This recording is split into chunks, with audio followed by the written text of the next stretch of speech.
Hi friends, welcome to Angie's kitchen. ഇന്ന് ഞാനിവിടെ mutton ബിരിയാണിയാണ് ഉണ്ടാക്കുന്നത്. അപ്പോൾ ഇതുണ്ടാക്കുന്നത് എങ്ങനെയാണെന്ന് നമുക്ക് നോക്കാം. ഇതിനായിട്ട് ഞാൻ ഒരു മൂട് കട്ടിയുള്ള ഒരു പാത്രം എടുത്ത് അത് നന്നായി ചൂടായതിന് ശേഷം അതിലേക്ക് 4 ടേബിൾ സ്പൂൺ നെയ്യ് ചേർത്തു. എന്നിട്ട് ഇതിലേക്ക് ഞാൻ കുറച്ച് അണ്ടിപ്പരിപ്പും മുന്തിരിങ്ങയിട്ട് അതിനെ ഒന്ന് വറുത്ത് കോരുകയാണ്. അത് കഴിഞ്ഞുകൊണ്ട് ഉള്ളി, ഇപ്പം ഞാനിവിടെ സവാള ഒരു 5 സവാള നീളത്തിന് നേർമയ്ക്ക് അരിഞ്ഞതാണിത്. അതിൽ നിന്ന് പകുതി, അതായത് 2.5 സവാള ഞാനിവിടെ വറുക്കാൻ വേണ്ടിയിട്ട് നെയ്യിൽ വറുക്കാൻ വേണ്ടിയിട്ട് ബാക്കി വന്ന നെയ്യിലോട്ട് ചേർക്കുകയാണ്. എന്നിട്ട് അതിൽ കുറച്ച് ഉപ്പും കൂടി ചേർത്ത് കൊടുത്തു. എന്നിട്ട് ഞാനിതേപോലെ ലൈറ്റ് ബ്രൗൺ കളറാകുന്നത് വരേക്കും വഴറ്റി മാറ്റുകയാണ്. ഇതിനെ ഞാൻ നേരത്തെ വറുത്ത് വെച്ചിരിക്കുന്ന അണ്ടിപ്പരിപ്പിൻ്റെയും കൂടെ മാറ്റി വയ്ക്കുകയാണ്. ഇനി ബാക്കിയുള്ള ഈ നെയ്യിലേക്ക് ഞാൻ കുറച്ച് കസകസ, അത് ഏകദേശം ഒരു ടീസ്പൂൺ കസ്കസ് ഞാനിവിടെ ആഡ് ചെയ്തു. എന്നിട്ട് അത് നന്നായിട്ട് പൊട്ടാൻ വിടാം. അപ്പം ഇതിവിടെ ഞാൻ ഇഞ്ചിയും വെളുത്തുള്ളിയും പച്ചമുളകും ചതച്ചതാണിത്. ഒരു വലിയ കഷ്ണം ഇഞ്ചിയും 2 ഫുൾ ബൾബ് വെളുത്തുള്ളിയും 10 പച്ചമുളകും ചതച്ചതാണിത്. അപ്പം ഇതിനെ ഞാൻ നമ്മളുടെ ഈ കസ്കസ് പൊട്ടിക്കഴിഞ്ഞതിന് ശേഷം അതിലേക്ക് ഞാനിത് ചേർത്ത് കൊടുക്കുകയാണ്. അപ്പം കുറച്ച് കൂടുതൽ ഇഞ്ചി ഉണ്ട് ഇത്.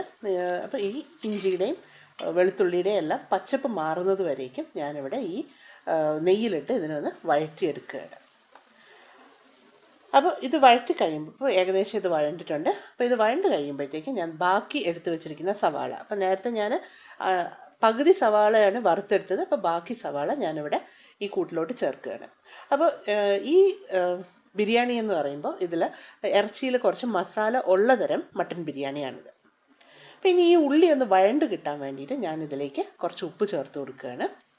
എന്നിട്ട് ഇതിനെ ഞാൻ നന്നായി ഒന്ന് കൂട്ടി യോജിപ്പിച്ച് കംപ്ലീറ്റ് ആ ഇഞ്ചിയും വെളുത്തുള്ളിയും പച്ചമുളകും അതേപോലെ ഈ ഉള്ളിയും കൂടെ നന്നായിട്ടൊന്ന് കൂട്ടി യോജിപ്പിച്ചതിന് ശേഷം ഞാനതിനെ ഇനി അടച്ച് വെച്ച് വേവിക്കുകയാണ്. അപ്പോൾ ഞാനിവിടെ മീഡിയം ഫ്ലെയിമിലിട്ട് അടച്ച് വെച്ച് ഞാനൊരു 5 മിനിറ്റ്സ് വേവിക്കുകയാണ്.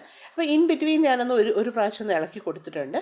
അപ്പോൾ 5 മിനിറ്റ് വേവിച്ചതിന് ശേഷം നിങ്ങൾക്ക് ഇവിടെ കാണാം ഉള്ളി നന്നായിട്ട് വഴണ്ട് നല്ല ട്രാൻസ്ലൂസൻ്റായി മാറിയിട്ടുണ്ട്. അപ്പം ഇനി ഈ സമയം ഞാനിതിലേക്ക് 2 തക്കാളി ഇതേപോലെ നേർമയ്ക്ക് അരിഞ്ഞതും 1 കമ്പ് കറിവേപ്പിലയും കൂടി ചേർത്ത് കൊടുക്കുകയാണ്. അപ്പോൾ ഇനി ഇതിനെ നമുക്ക് നന്നായിട്ടൊന്ന് മിക്സ് ചെയ്തെടുക്കാം. അപ്പോൾ ആ തക്കാളിയിൽ നിന്നുള്ള ഈർപ്പം ഇങ്ങനെ ഇറങ്ങി വരും.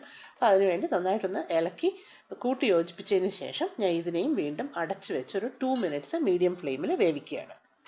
അപ്പോൾ ഇത് 2 മിനിറ്റ്സ് വേവിച്ച് കഴിയുമ്പോൾ നിങ്ങൾക്ക് ഇവിടെ കാണാവുന്ന കുറച്ച് വെള്ളമൊക്കെ ഇങ്ങനെ ഇറങ്ങി വന്നിട്ടുണ്ട്. അപ്പോൾ നമുക്കൊന്ന് സ്പൂൺ വെച്ചൊന്ന് ഇളക്കിയിട്ട് ആ തക്കാളി ഒന്നൊന്ന് സ്പൂൺ വെച്ച് ഉടയ്ക്കാൻ പറ്റുന്നുണ്ടെങ്കിൽ അതിനർത്ഥം തക്കാളിയൊക്കെ നന്നായിട്ട് വെന്ത് കിട്ടിയെന്നാണ്. അപ്പോൾ ഇനി ഞാനിതിലേക്ക് ഓരോ പൊടികളായിട്ട് ചേർക്കുകയാണ്. അപ്പോൾ ഞാനിവിടെ ആദ്യം തന്നെ ഇതിലേക്ക് മഞ്ഞൾപ്പൊടി ചേർക്കുകയാണ്. അത് ഏകദേശം ഒരു 1/2 തൊട്ട് 1/4 ടീസ്പൂൺ വരെ ചേർത്തു. എന്നിട്ട് ഇതിൻ്റെ ആ പച്ചപ്പൊന്ന് പോകുന്നത് വരേക്കും ഞാനിതിനൊന്ന് ചൂടാക്കി കൊടുക്കുകയാണ്. അപ്പോൾ ഈ പൊടികളെല്ലാം ചേർക്കുമ്പോൾ ഞാൻ ഫ്ലെയിം എപ്പോഴും ഏറ്റവും ലോ ഫ്ലെയിമിലിട്ടാണ് ചെയ്യുന്നത്. അപ്പോൾ ഇതിന് മഞ്ഞൾപ്പൊടിയുടെ ഒന്ന് പച്ചപ്പ് മാറിയതിന് ശേഷം ഞാനതിലേക്ക് മല്ലിപ്പൊടി ചേർക്കുകയാണ്. അത് ഏകദേശം ഒരു 2 ടേബിൾ സ്പൂൺ ഇതേപോലെ കുമിച്ച് ചേർക്കുകയാണ്. അപ്പോൾ ഈ മല്ലിപ്പൊടിയുടെ ആ ഒരു ഫ്ലേവറൊക്കെ നമ്മളുടെ മട്ടണിൽ നല്ലൊരു ആ മസാലയ്ക്ക് നല്ലൊരു ഫ്ലേവർ കൊടുക്കും, നല്ലൊരു ടേസ്റ്റും കൊടുക്കും. അപ്പോൾ അതുകൊണ്ടാണ് ഞാനിവിടെ മല്ലിപ്പൊടി ചേർക്കുന്നത്. എന്നിട്ട് ഇതിനെ നമുക്കൊന്ന് നന്നായിട്ടൊന്ന് ഇളക്കി ഇതേപോലെ ഉള്ളിയായിട്ടൊന്ന് ചേർത്ത് യോജിപ്പിക്കാം. അതിൻ്റെ പച്ചപ്പൊന്ന് പോകും വരേക്കും നമുക്കൊന്ന് ചെറുതായിട്ട് ചൂടാക്കാം. ഇനി അടുത്തതായിട്ട് ഞാൻ ചേർക്കുന്നത് മുളക് പൊടിയാണ്. ഇത് കശ്മീരി മുളക് പൊടിയാണ്, ഓപ്ഷണലാണ്. എന്നിട്ട് അപ്പോൾ ഈ ഞാനിവിടെ ഏകദേശം ഒരു 2 ടീസ്പൂൺ കശ്മീരി മുളക് പൊടി ചേർക്കുന്നുണ്ട്. അപ്പോൾ ഇതൊരു നല്ലൊരു കളർ കൊടുക്കും നമ്മളുടെ ഇറച്ചിക്ക്. അതിന് വേണ്ടിയിട്ടാണ് ഞാനിത് ചേർക്കുന്നത്. അപ്പോൾ ഇതിൻ്റെയും ആ പച്ചപ്പൊന്ന് പോകുന്നത് വരേക്കും ഞാൻ ഇതൊന്ന് മീഡിയം ഫ്ലെയിമിലിട്ട് ലോ ഫ്ലെയിമിലിട്ട് നന്നായിട്ടൊന്ന് ചൂടാക്കുകയാണ്. ഇനി ഇതിലേക്ക് ഞാൻ 1 ടീസ്പൂൺ ഏലക്കാപ്പൊടി ചേർത്തു. അടുത്തതായിട്ട് 1.5 ടീസ്പൂൺ ഗരം മസാല പൊടി. ഇതിൻ്റെ ഇൻഗ്രീഡിയൻസ് ഞാൻ താഴെ കൊടുത്തിട്ടുണ്ട്. പിന്നെ അടുത്തതായി ചേർക്കുന്നത് 2 ടീസ്പൂൺ പെരിഞ്ജീരകത്തിൻ്റെ പൊടിയാണ്. അപ്പോൾ ഇതെല്ലാം നല്ലൊരു ഫ്ലേവർ കൊടുക്കും നമ്മളുടെ മട്ടണിന് ബിരിയാണിയിലേക്ക്. അപ്പോൾ ഇതെല്ലാം കൂടി ചേർത്ത് ഞാനൊന്ന് നന്നായിട്ടൊന്ന് മിക്സ് ചെയ്യുകയാണ്. അപ്പോൾ ഇനി അടുത്തതായിട്ട് ഞാനിതിലേക്ക് ഇറച്ചിയാണ് ചേർക്കുന്നത്. അപ്പോൾ ഞാനിവിടെ ഒരു 1 കിലോ മട്ടനാണ് വാങ്ങിയിരിക്കുന്നത്. ഈ മട്ടണിനെ ഞാൻ ചെറിയ പീസുകളായിട്ടാണ് കട്ട് ചെയ്തിരിക്കുന്നത്. അത് നന്നായി കഴുകി വൃത്തിയാക്കി എടുത്തതാണ്. അപ്പോൾ ഇതിനെ നമുക്ക് ഈ കൂട്ടിലോട്ട് ചേർത്ത് കൊടുക്കാം. അപ്പോൾ നമുക്ക് മട്ടൻ്റെ സൈസ് നിങ്ങൾക്ക് മട്ടൺ പീസസിൻ്റെ സൈസ് നിങ്ങൾക്ക് ഇഷ്ടമനുസരിച്ച് മാറ്റാവുന്നതാണ്. ഞാൻ ചെറിയ പീസസ് ഇടുന്നത് അതിൻ്റെ ആ മസാലയൊക്കെ നന്നായിട്ട് പിടിച്ച് അപ്പോൾ ഉള്ളിലൊക്കെ നല്ലൊരു ഫ്ലേവർ കിട്ടും അതിന് വേണ്ടിയിട്ടാണ്. അപ്പോൾ ഇനി ഞാൻ ഈ മസാലയും ഇറച്ചിയും എല്ലാം കൂടെ ഒന്ന് കൂട്ടി യോജിപ്പിക്കുകയാണ്. അപ്പോൾ ഈ മിക്സ് ചെയ്ത് യോജിപ്പിക്കുന്ന ഈ സമയത്ത് തന്നെ ഞാനിതിലേക്ക് കുറച്ച് തൈര് ചേർക്കുന്നുണ്ട്. ഞാനിവിടെ ഒരു 2 ടേബിൾ സ്പൂൺ ഇതേപോലെ നിറച്ച് 2 ടേബിൾ സ്പൂൺ കട്ട തൈര് ചേർക്കുകയാണ്. ഒപ്പം തന്നെ കുറച്ച് നാരങ്ങ നീര്, അത് ഞാൻ ഒരു നാരങ്ങയുടെ നീരെടുത്തതാണ്, അതിന് പകുതി നാരങ്ങയുടെ നീര് ഞാനിവിടെ ഇറച്ചിയിലോട്ട് ചേർത്ത് കൊടുക്കുകയാണ്. അപ്പോൾ ഈ തൈരും നാരങ്ങയെല്ലാം നമ്മുടെ ഇറച്ചി പെട്ടെന്ന് നല്ല സോഫ്റ്റായി കിട്ടുകയും ചെയ്യും, അതേപോലെ പെട്ടെന്ന് വെന്തും കിട്ടും. അപ്പോൾ അതിന് വേണ്ടിയിട്ടാണ് നമ്മളിതിവിടെ ചേർക്കുന്നത്. ഇനി ഇതിലേക്ക് ഞാൻ കുറച്ച് മല്ലിച്ചപ്പും കൂടെ ചേർത്തിട്ട് ഇതിനെ ഞാൻ അടച്ച് വെച്ച് ഇറച്ചി വേവിച്ചെടുക്കുകയാണ്. അപ്പോൾ ഞാനൊരു 40 മിനിറ്റ്സ് ഇവിടെ മീഡിയം ഫ്ലെയിമിലിട്ട് വേവിച്ചെടുത്തതാണ്.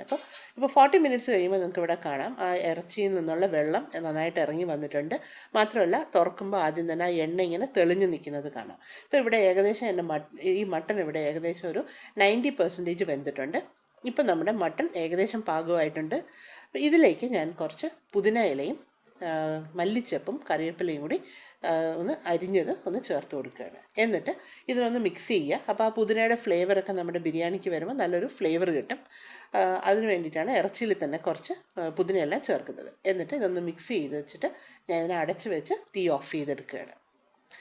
ഇനി ഞാനിവിടെ അടുത്തത് ബിരിയാണിക്കുള്ള ചോറ് ശരിയാക്കുകയാണ്. അപ്പോൾ അതിനായിട്ട് ഞാനിവിടെ കോല അരിയാണ് എടുത്തിരിക്കുന്നത്. ഇത് 1 കിലോ അരി നന്നായി കഴുകി വൃത്തിയാക്കി എടുത്തതാണ്. ഒരു പാത്രത്തിൽ വെള്ളം നിറയെ വെച്ചിട്ട് അത് നന്നായി തിളച്ചതിന് ശേഷം അതിലേക്ക് ഞാൻ ആവശ്യത്തിന് ഉപ്പിട്ടു. പിന്നെ നേരത്തെ എടുത്തു വെച്ചിരിക്കുന്ന ബാക്കിയുള്ള നാരങ്ങ നീര്, അതായത് പകുതി നീര് ഇവിടെ ഇപ്പോൾ ഈ വെള്ളത്തിൽ ചേർത്ത് കൊടുക്കുകയാണ്.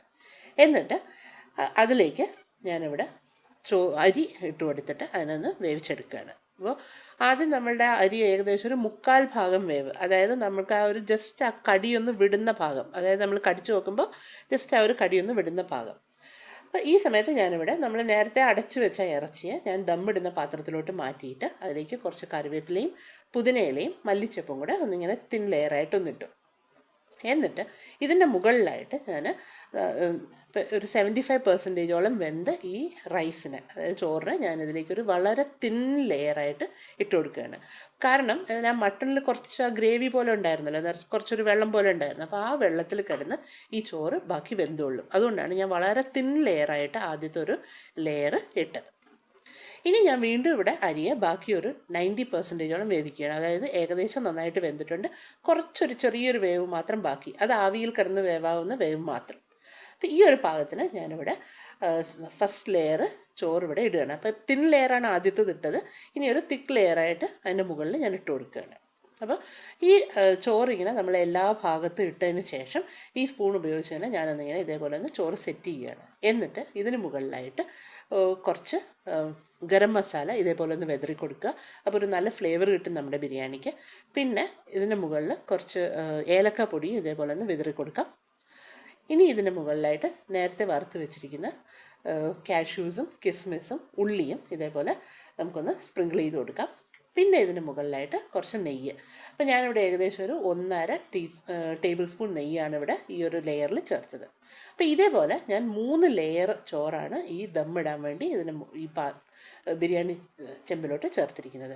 എന്നിട്ട് ഏറ്റവും മുകളിലായിട്ട് ഞാൻ ഇതേപോലെ ഗരം മസാല, ഏലക്കാപ്പൊടി, ഉള്ളിയെല്ലാം വറുത്തതും പിന്നെ നെയ്യ്, ഞാനിവിടെ ഒരു 3 ടേബിൾ സ്പൂണോളം നെയ്യാണ് ഏറ്റവും മുകളിലായിട്ട് ചേർത്തത്.